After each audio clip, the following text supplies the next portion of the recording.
break. All right.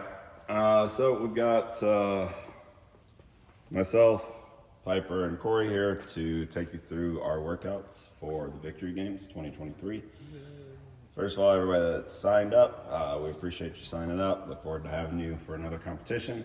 Still got another week of sign-ups.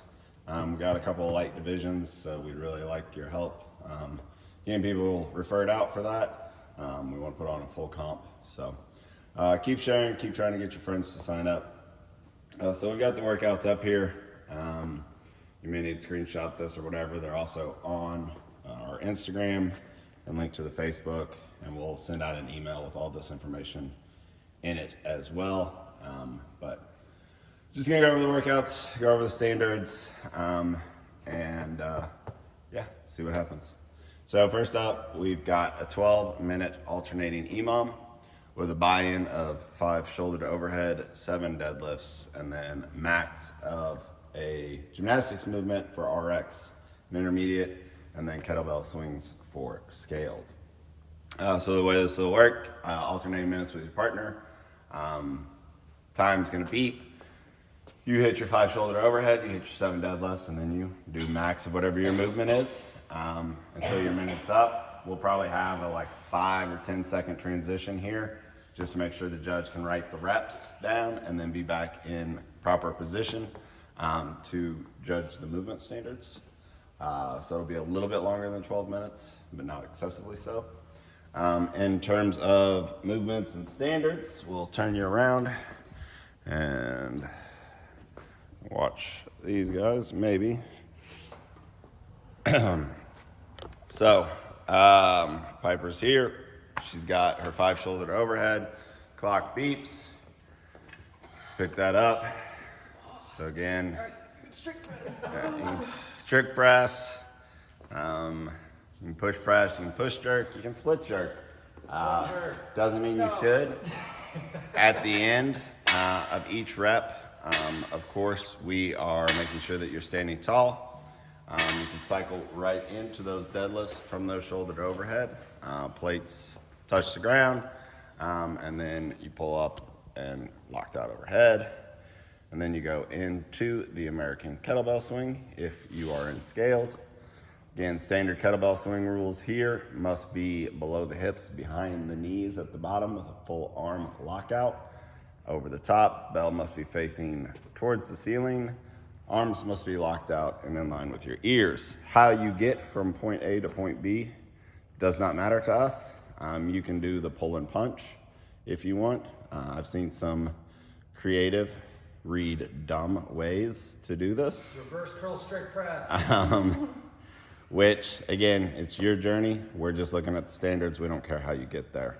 Clock would beep, Corey would go. He would have a different barbell for male, female, but again, same thing. We're just making sure that you stand out.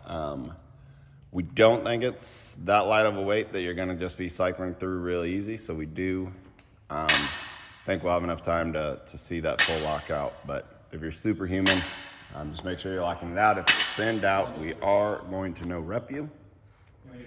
After those deadlifts, I want a pull-up into a chest to bar every rep. Your rep is a pull-up plus a chest to bar. I'm just kidding. For anybody else, that's not the case. I don't even know what he's doing. Is he? Oh, he finally got in cycle. There we go. Hey, look at that. All right, those are basically all chest to bars. He just didn't touch his chest a couple of times. So you've got the minute. You're cycling through full extension of your arms at some point in the rep, chin over the bar at some point in the rep, or chest literally making contact with the bar at some point. How you get from there, whether it's strict, kipping, or butterfly, does not matter. Of course, we're not using jumping in this. So, gotta hit the full extension, gotta hit the hang, and go from there. In terms, I guess we can talk about what scores we got in testing. Do you remember what you and Lex got? It was a lot. We tested 10 rounds each. I thought you tested, Yeah, you tested 10 rounds each, so 20 rounds total instead of 12. But you were getting what, like 20 plus? Yeah, it is probably like 6 rounds, probably 18 to 22. Yeah. Per round. So, you know, those are two of our better, if not best athletes in the gym. So a pretty high score there, but just kind of giving you an idea on what you should think about. That's that on that workout. Again, on any of these, if we've left something that's not clear or you just need some more information, comment on the YouTube video feed. Please, the more public the comments are, the more likely it is that somebody else will see that comment and not ask me the same question. Again, I love the questions. It helps us bring clarity, but I like the questions being public better because I get the same 5 questions privately multiple times. Not saying that being public would eliminate that, but your question's not stupid, and even if it is, I won't tell you that you're stupid. I'll just answer your question and we'll move on about our day, and hopefully the other people will read it. Also, in terms of tagging and setup, if we have tagging, it's going to be so our judges can be in position. But other than that, it's not like a huge deal. Sometimes we have tagging, sometimes we don't. Again, like I said, when we do, it's for judging. So basically, if there's workouts where you can switch however you want, probably going to have tagging, which is what this next workout we're going to be going over is. It's another switch however you want versus required rounds. So we will have tagging. We will have a station for you to tag and be behind. In the minutes, yeah, that's what we talked about. 5 to 10 seconds for judges to get back. Yeah, we'll kind of see where our timeline is once we run the mock and go over the finalization of. Yeah, start behind the line, Sheer. Find our timeline and get that out and make sure we've gone over the judging notes. So this next workout is 30, 20, 10. Wall balls, calorie echo, box jump overs. Notice we're not going over the weights on anything. You've seen all your weights. We're just going over movement standards today, so you should have all this. So here, I'm actually pretty sure we didn't change the calories for any division, just because 30, 20, 10, it, you know, goes together. It's fair for your division. But at go, athlete 1 will go out, start their 30 wall balls, pick up the wall ball, almost hit a full squat, and then throw the ball to your target. For those that come to our gym, you know that we say it's the gray above the colored lines. You also understand how difficult it is to get people to understand that. So in our competitions, we only have you touch the colored lines. So the scaled, let's see if I can get my finger in here and right, you're going to that little green line right there. For 9 foot, yep. And then the next white line would be 10 foot, and then 11 foot. I don't think we used 11 foot for this comp. It's so hard to not auto throw to like the usual height. Yeah. Again, CrossFit Open changed their standards on where targets needs to be. That's why we're at the gray. But for the comp, it's just going to be that colored line. Hit it to some degree. Once you get the wall balls done, the working partner that finished the wall balls can go directly to the bike if you want, or you can tag and change out. Again, from here, and we're also not changing the calories for guys and girls. It's just the same all the way through. 30 cals, and just kind of crank through it. So for anyone watching this video, for maximum efficiency on the bike, make sure you get your elbows like that. Yeah, this is definitely not how you want to ride a bike. I feel like my coaches took silly juice last night. It's not all the way out of their body. Again, keep rotating through till you hit the 30 total cals each. After that, we then go into our box jump over. So with it being a box jump over, right, there's no requirement to stand tall. You do not have to touch the box, but if you do touch the box, both feet have to touch the box. Okay, so there's no 1 foot creek hops. That seems so much harder. I don't even think I could do that. Yeah. Wait, tag me. I want to try. I mean, you can do it. You can do anything, Corey. I believes in you. That's. Wow. Why'd you do it so weird? I don't know how to do it. What do you mean you don't know how to do it? You just... That's a Is that step. it? That's a step. My body was like, dude, I don't know. I thought you were trying. No, I don't know. I don't know. I get it. Like now. a creek jump. Just jump I over get a it. creek Okay. as a kid. I get it. I just had to see it. Okay. Okay. So none of that. So you can jump all the way over the box. You do not have to touch the box. But if you do touch the box, both feet have to touch the box. In terms of rebounding, it's allowed. It's not encouraged. Do I have to show that? No. It's your Achilles. I would just caution you to realize, and not to, I don't want to undersell our competition, but like you're not going to the CrossFit Games.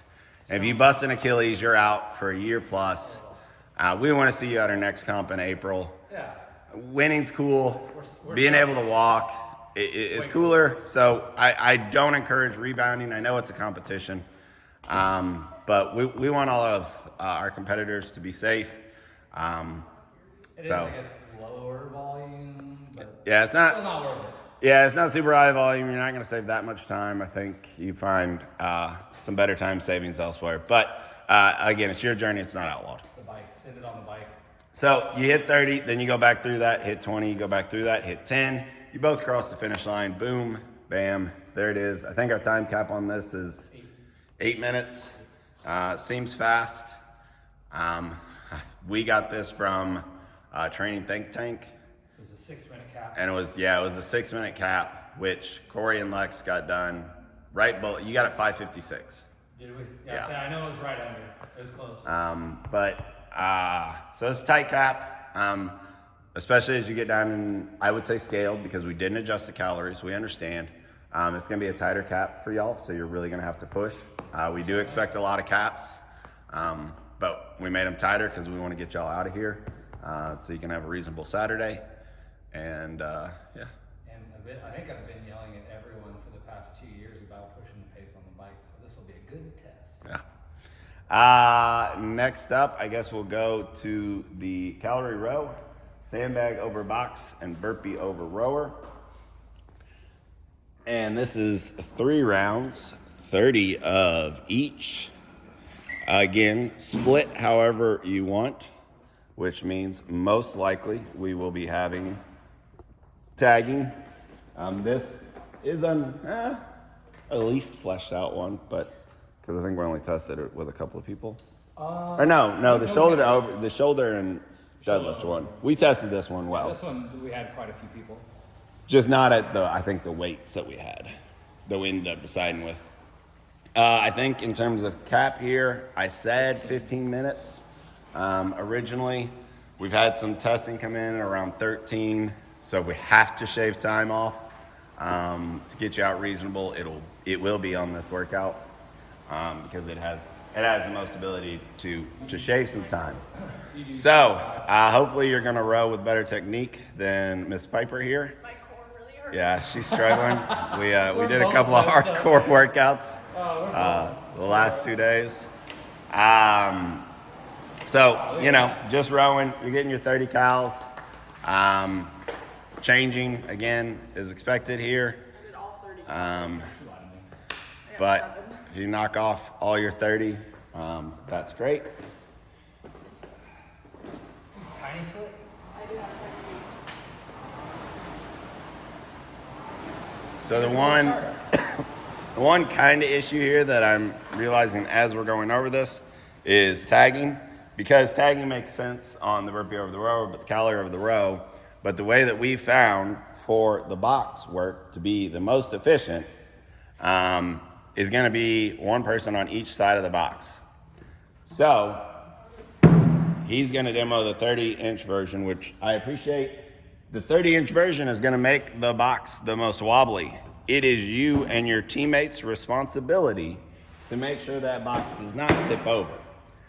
So you pick up the bag, you put it on the box, you either push it over towards your partner, or you then grab the box and your partner pulls it over. I don't know why he's doing that. You can do that, right? You can technically do that. Does the sandbag have to touch the box? So the sandbag does not have to touch the box. If you just want to pick it and throw it over to your partner. Ooh, it touched the box. Sorry. No rep, Piper, come on. I don't know if I can get it. Get it. Let's go. You can do it, Piper. Nope, not even close, I Piper. couldn't even do it yesterday. There we go. So that is acceptable. Of course, your partner will want to know that you're going to do that. Otherwise, you can, Can't move the 100-pound sandbag. yeah, bust an ankle. So you're going to complete those, and then you'll go into the burpee over rower. What's the jump standard? As long as both feet are off at some point. Yeah. So as long as both your feet are off the ground at some point, that's all we're going to look at, whether it's a 1 foot takeoff or 2 foot takeoff. It doesn't much matter. Again, 3 rounds, 30, 30, 30. What was our cap here? Do you remember? 15. Another 15-minute cap. This one capped people, so I doubt we're going to shave much off. Again, as the divisions get in intermediate and scaled, that 30 cal row becomes more of a time domain issue, but we're still not changing it. I wanted to touch on the sandbag again. What did we end up deciding to do with scaled? The dumbbells? Did we end up doing dumbbells? I thought, no, we just made it sit-ups. Oh, yeah. Yeah, so scaled, you're not going to be having the sandbag or the box. You're just going to be doing sit-ups. We pitched a million different ideas. Yeah, I'm just going to be honest with you guys, we really didn't want it to be sit-ups. But overloading some of the movement patterns that we had already had with some of the ideas we had, not having the equipment to give you a sandbag that was, good for your level. Just couldn't pull it off this year with that. So we didn't really want to give sit-ups, but if you've ever done a sit-up and a row workout With burpees. plus added burpees, it is not a good time. It's all core. It's a lot Yeah. of core. Oh, you're still going to get a good workout. Yeah, you're going to get a great workout. And we also had that tested in the time domain. So we know we're good there. So that's going to be a good workout. Again, with your sit-ups, you're going to have an ab mat. Your hands touch behind your shoulders at some point, not behind your head, but behind your shoulders is all we're looking for. And then your shoulders come up past your hip crease. This time we're not looking for where your hands touch. We're just looking for your shoulders to be past your hip crease. Last is our double scored workout. We've got on a 15-minute clock, 10 rounds of a 150-meter ski, 3 devil's press, and then in remaining time, 1 rep. yeah, I just want to make sure. A heavy complex of 1 deadlift, 1 clean, 1 hang clean, 1 shoulder overhead. Your opening weight will already be loaded. My first attempt will be 65 pounds. Yeah. And so at go, you hit your 150-meter ski and 3 devil's press. So we said they have to rotate rounds on this one? No, they can do as many rounds as they want. Okay. You do not have to rotate rounds, but if you do it, you have to do a full They round. have to do 4 rounds. So if you do it, you have to do a full round. You just can't have a designated skier and a designated devil's presser. But if you want to do more than a round at a time, that's your journey. Good Lord, Piper is struggle busting. You see my shoes? These are not practice So bad. So a devil's press can be a clean and jerk, and most likely should be, a devil's press into a snatch version for the fastest time. So again, she hit a round. You can change. You're not required to change.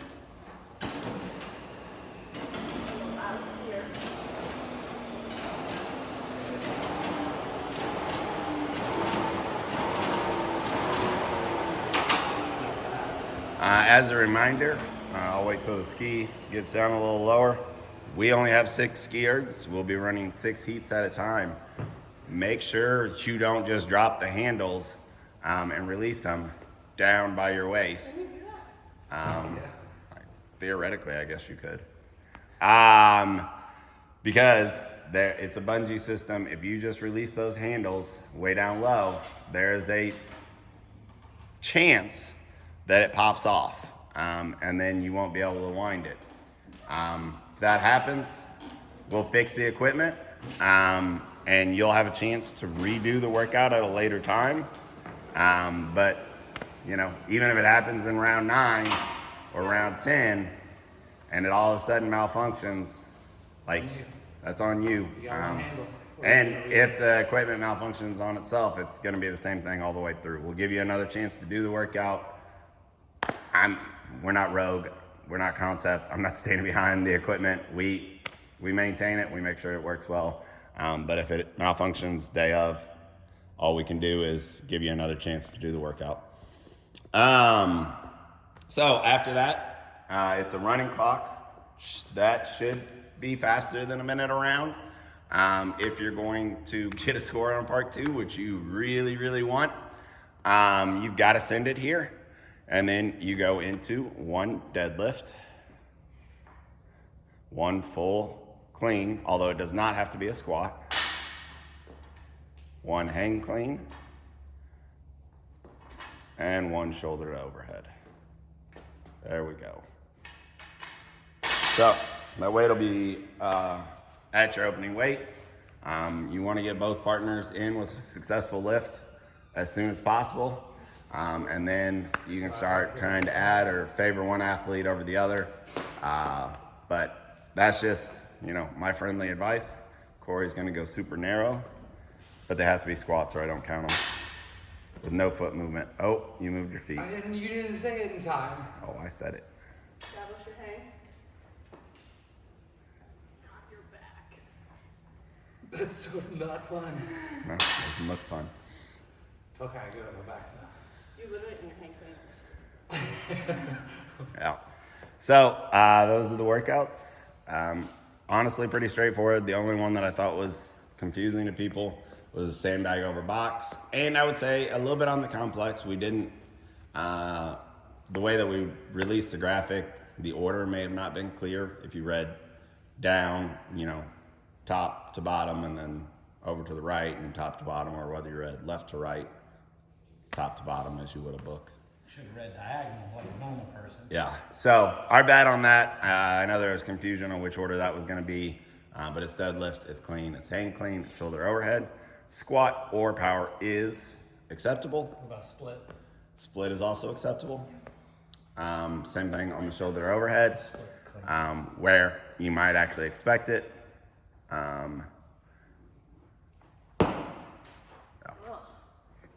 But like I said, the biggest thing that I think it confused people was the sandbag over the box. So hopefully our video provided some clarity. And I would just say you don't have to do it the way that we did it.